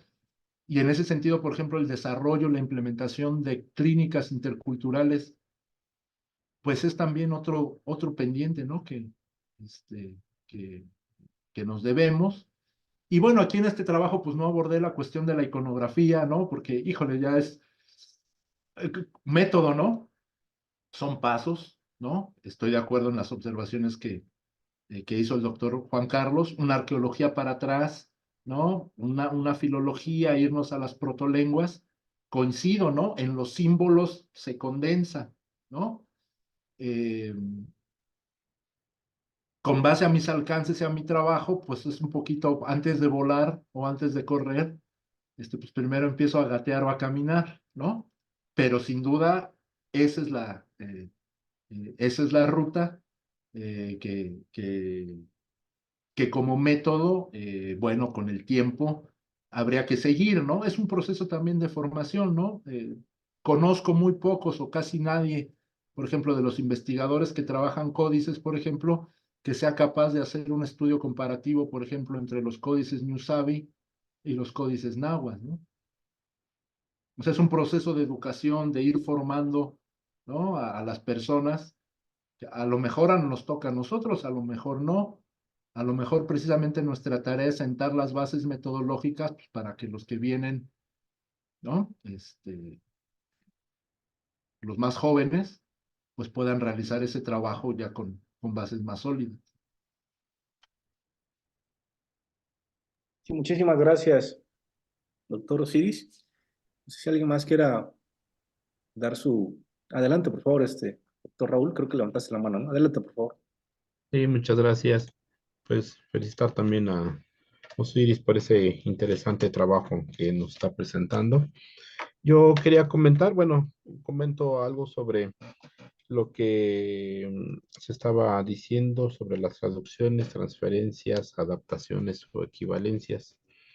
Yo creo también que esto en gran medida se debe a que pues la presencia avasalladora del español y de la ciencia hacia los pueblos indígenas ha sido muy, muy importante. Eso también refiere de que una gran mayoría de los investigadores, de las investigadoras que se dedican a esto, pues escasamente conocen alguna lengua indígena, ¿no? Y por eso usan palabras desde el español para referirse a algún equivalente o algo en alguna lengua o algún concepto o idea. Estamos acordando, por ejemplo, pues algo bien común que sucede en la arqueología.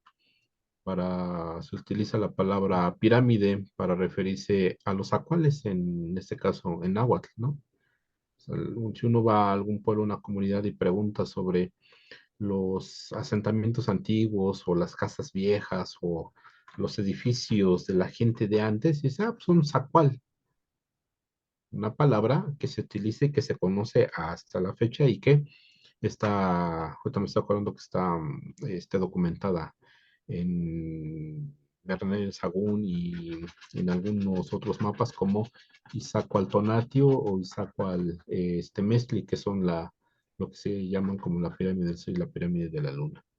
También, pues, lo que has comentado y lo que has trabajado en tu tesis doctoral sobre la sabiduría. Si existe esa palabra, ¿por qué no utilizarla?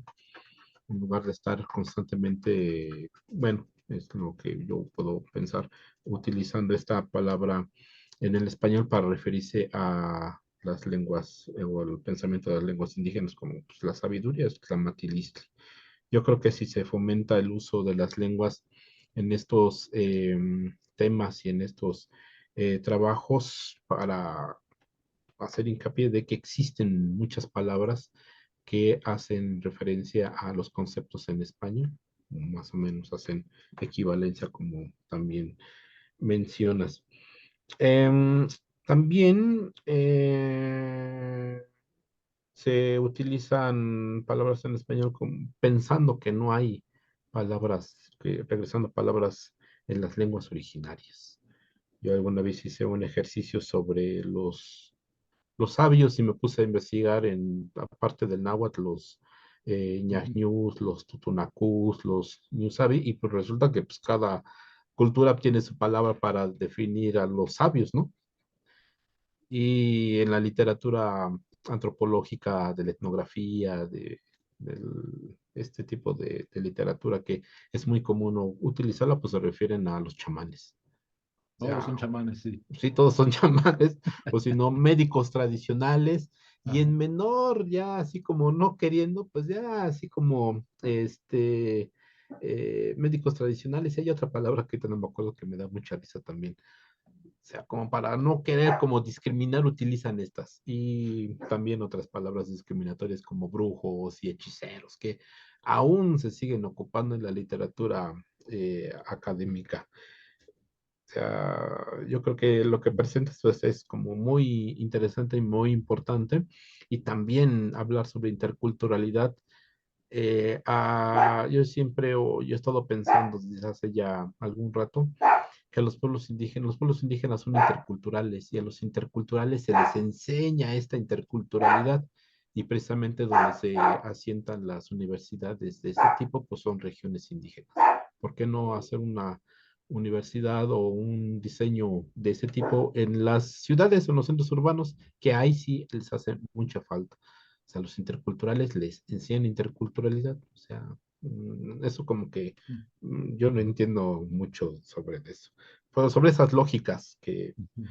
muchas veces son también políticas o esas cuestiones. Y ya para finalizar, pues estas cuestiones también de la inconmensurabilidad, híjolas, es como una cuestión bien bárbara. Pues felicidades por tu trabajo y pues ya hay que terminarlo y hay que leerlo. Gracias. Gracias, doctor Raúl. Y ya quizás para ir cerrando, yo quisiera nada más precisar dos cositas antes de que se me olvide. Creo que el ejercicio de la reconstrucción arqueológica de la filología intercultural debe de darse primero al interior de las lenguas o dentro de las protolenguas, para hacer ese ejercicio de concatenación de equivalencias de conceptos para irlas cotejando entre las mismas raíces Ujú. eh, protolingüísticas, ¿no? Para después salir a la interculturalidad con Occidente, porque si hacemos el directo con Occidente y no lo hacemos primero para tratar de ver si el cotejo entre estas y si se puede utilizar como un concepto equivalente, lo que requería el ejercicio sería entre las raíces de las lenguas o las protolenguas, ¿no? Y lo que comentaba Lilian, creo que es un aspecto muy importante. Creo que estas reconstrucciones hacia atrás y hacia adentro necesariamente tienen que darse también al mismo tiempo en las comunidades, ¿no? Con las comunidades, por ejemplo, se me ocurre que en esas reconstrucciones hacia atrás, los que estamos en las comunidades, pues hacemos una microasamblea de hablantes y sabios y hacemos la lista y empezamos a generar las traducciones con ellos y los cotejos desde la protolengua con los sabios más, digamos, de la ciudad, de los pueblos y establecer ese puente, ¿no? Para poder cotejar la reconstrucción hacia atrás, pero también la reconstrucción y su cotejo hacia adentro en el presente, ¿no? Entonces creo que tiene que ser fundamental también con las comunidades. Las comunidades ahí son clave porque te dan, es el testimonio vivo de lo que nosotros queremos rastrear hacia atrás. Entonces, tiene que trabajarse con ellos, desde luego. Y sin olvidar también que esa reconstrucción lo estamos haciendo justo por el agotamiento del pensamiento occidental, ¿no? Está agotado y no puede proponer alternativas al cataclismo civilizatorio. Hay un cataclismo civilizatorio inminente y Occidente, su metafísica se convierte en insuficiente e incluso incapaz de proponer alternativas. Vamos a reconstruir hacia atrás esos sistemas de categorías no occidentales con las comunidades para responder respuestas concretas al cataclismo civilizatorio. Para eso lo estamos haciendo, no lo estamos haciendo más a lo mejor por un gusto pues no sé, ¿no? Lo académico tal vez, pero yo creo que el interés que tenemos también, que viene marcado en la convocatoria, es justo para dar respuestas, ¿no? Algunas respuestas con las comunidades a través de las lenguas y los símbolos arquetípicos, respuestas otras al cataclismo civilizatorio que no son meramente occidentales, ¿no? Y en esas no meramente occidentales se puede establecer el diálogo con ellos cuando sea pertinente y así lo requiera también la comunidad, ¿no? Yo con eso, pues sería mi participación. No sé si alguien más quiera comentar algo. Adelante, por favor. Perdón, se me olvidó preguntarle a Osiris. Tal vez la palabra Olotl tendrá la raíz vendrá como de Yolotl, que es el olote, el corazoncito de la mazorca, a lo mejor por ahí también buscarle, ¿no? Sí, Porque sí, sí. ese pues se desgrana, bueno, se desgrana y no se tira, o sea, no se tira a la basura, sino se reutiliza o para el boiler o para otras cosas, ¿no? A lo mejor por ahí también buscarle Y, ¿no? el... Y en sentido figurado, pues el elote es el corazón de la mazorca, ¿no? Sí, sí, exacto, sí. Ujú. Sí, sí, por ahí va, sin duda. Gracias. Y quisiera aprovechar antes, ¿cómo ven la idea, si es prudente, de lanzar una... Es que la convocatoria que yo hice con ustedes fue cerrada, ¿no? Fue de invitaciones muy puntuales. No sé cómo vean ustedes una convocatoria pues, pública, pero con hablantes que quieran pues, nutrir con este espacio que tenemos. Y seguimos avanzando como vamos, pues ellos se van a ir acomodando, agarrando el ritmo en el proceso. A lo mejor daría una o dos clases de filología para que entremos ya en la misma dinámica que te íbamos ahorita, ¿no? No sé cómo ven para quizás abrir un poquito el, el espacio, si lo consideran pertinente. Yo había pensado un seminario interdisciplinario haciendo convenios con la Universidad de la UPN y con Hidalgo, con el doctor Raúl y Osiris, pero la verdad, en el ICEWAPO están ahorita las cosas muy raras, en términos políticos, entonces muy lento el proceso de los convenios y los acuerdos, las colaboraciones, ¿no?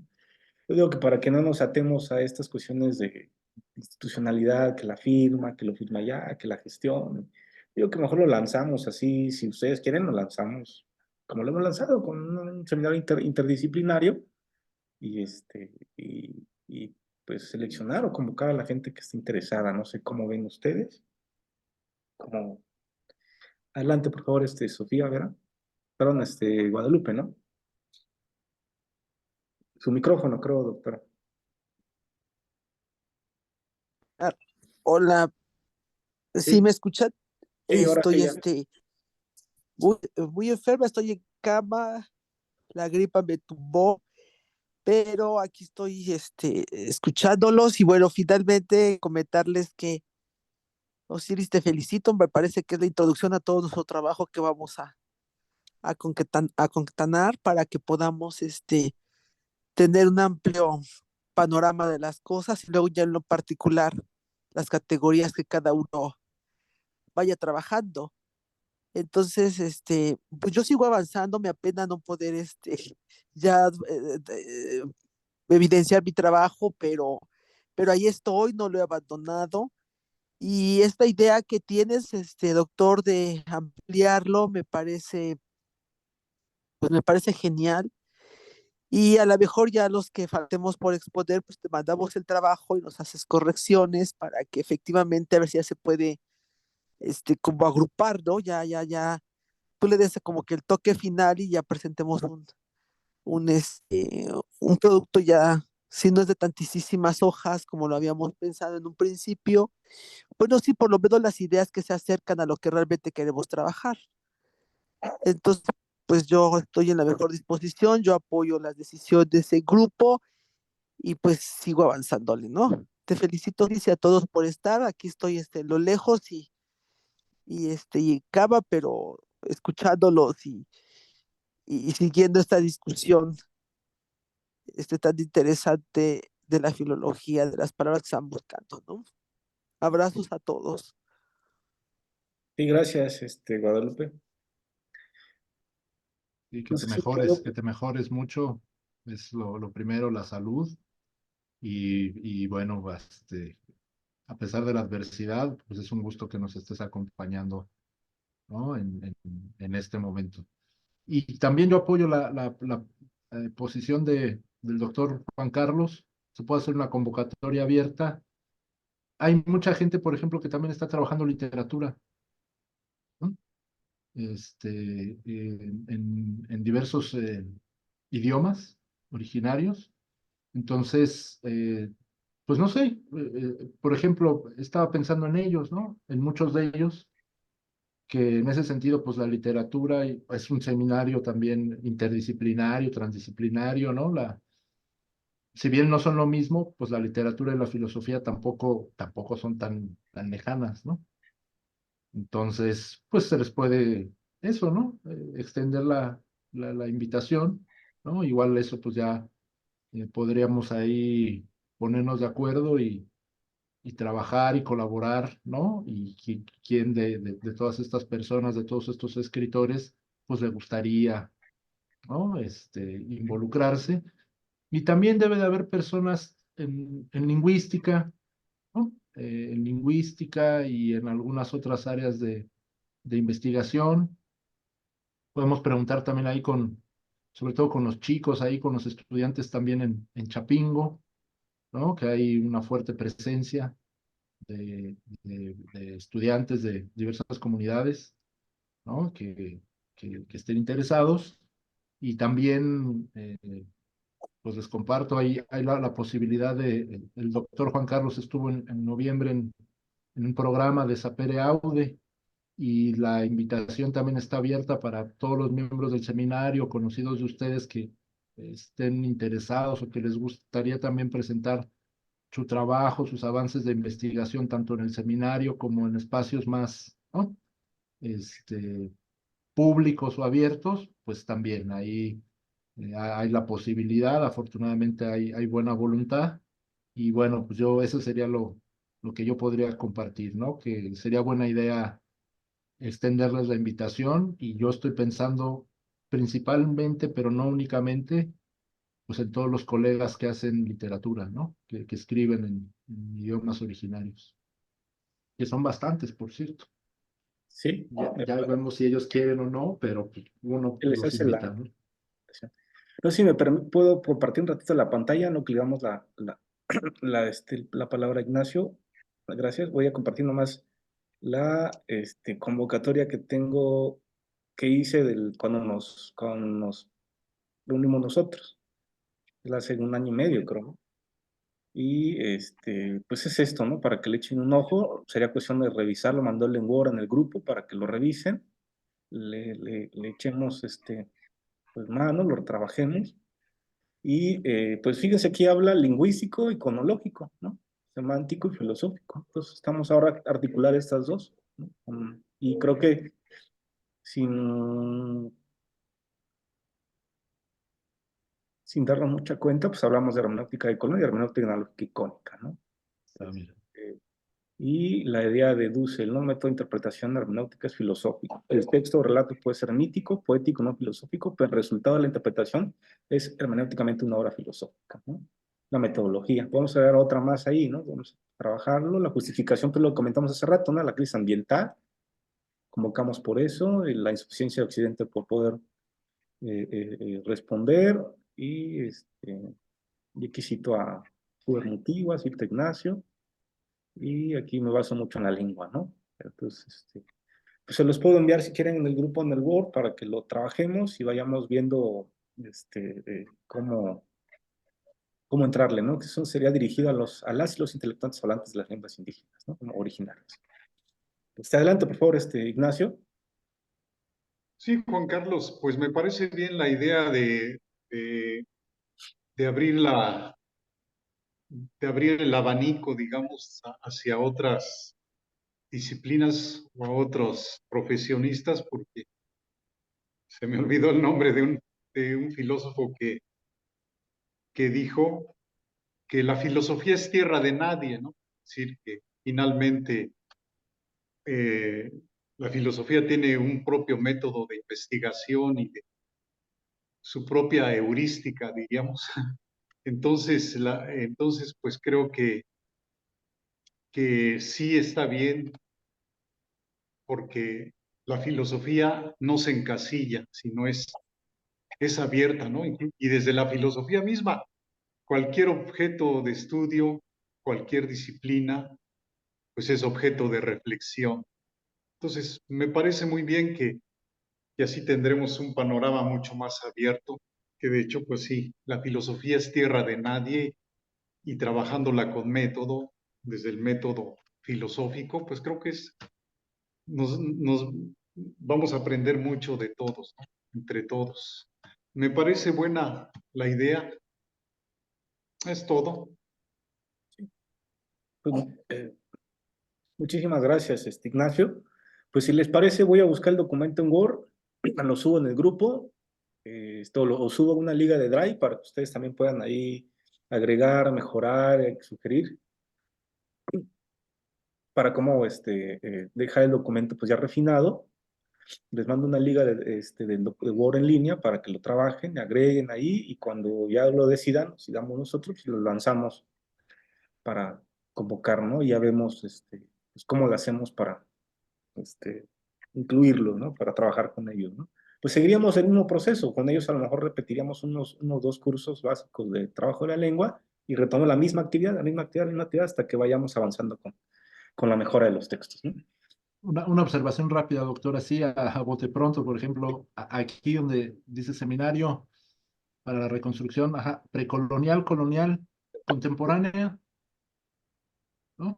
Oh, perdón, ¿cuál? Es que tosí. Dice precolonial, colonial, y a lo mejor pues ya de una vez le agregamos contemporánea, ¿no?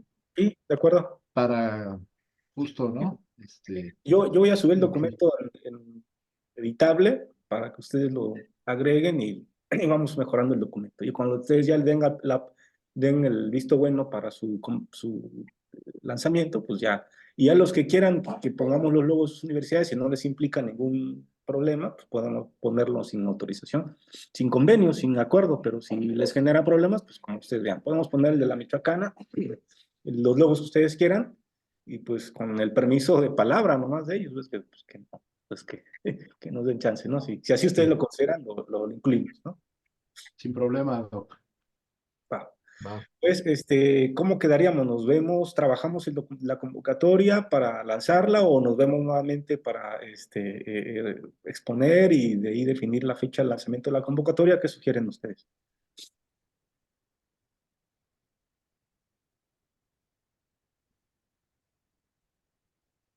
Pues depende de los tiempos de todos los compañeros. No sé si sea muy burocrático, pero a lo mejor, pues si le podemos dedicar una sesión colectiva a trabajar la convocatoria, ¿Sí? si no lo ven muy burocrático, yo no lo digo por lo burocrático, sino pues para que sea un trabajo colectivo y Correcto. consensuado. Pues, ¿qué fecha más o menos propone a ver, para trabajar únicamente la convocatoria y dejarlo listo y ya nomás ahí en esa misma sesión se propone qué día se lanza, ¿no? ¿Cómo ven? Pues puede ser a lo mejor